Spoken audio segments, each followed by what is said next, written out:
I'm Jim Nightingale, we farm at Street Farm at Full Sutton. I'm the fourth generation of our family that's farmed here. Trying to get the respect so that people think about what you're saying instead of being the young lad is difficult. It takes time. I'm very fortunate with Dad how he is. He's given me the opportunity and opened things up for me and let me really take a hold of it and try and move things forward in the way I want to go.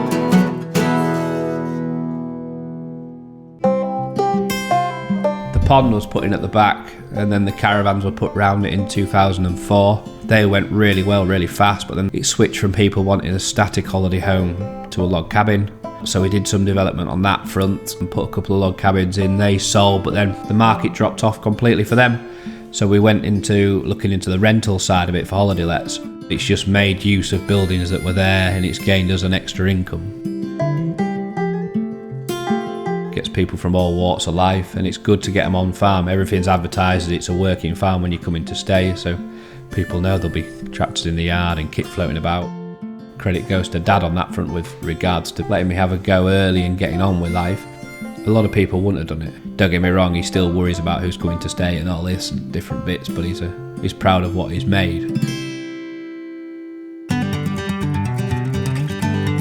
I did a farm management development programme, a 2-week intensive course at Rhizome College at Lincoln.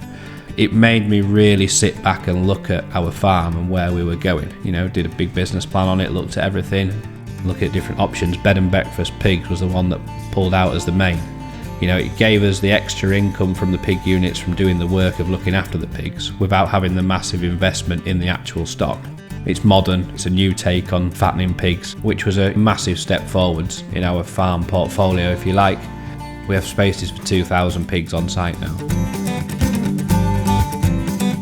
One of the smallest changes we made that had one of the fairly biggest impact was a couple of years ago now. We swapped the sprayer. We upgraded to an Amazon auto shut-off sprayer, and the difference it made in a year, I think the total return on spray was something like £600 saving. The iPad has some maps uploaded. It then controls the fert spreader and applies it where we need it, as opposed to years gone by we'd have just put a blanket rate across the whole field and thought it was right. I knew that GPS was the way forward and having machines that were controlled. Dad didn't at the time, he wasn't really open to that sort of change, but I think that alone sprung up and opened his way of looking at things when he realised the cost saving just from something so simple.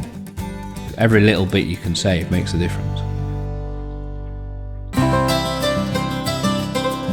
What changes come in?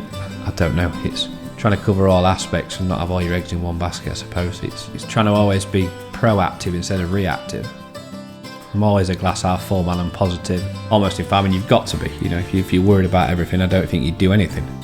In years gone by, farmers never really taught and shared information between themselves. I'm hoping that a generation like ours are quite willing and happy to talk about how they're going forward. Because farming's in a difficult place, but together I'm sure that we can all help each other along the road.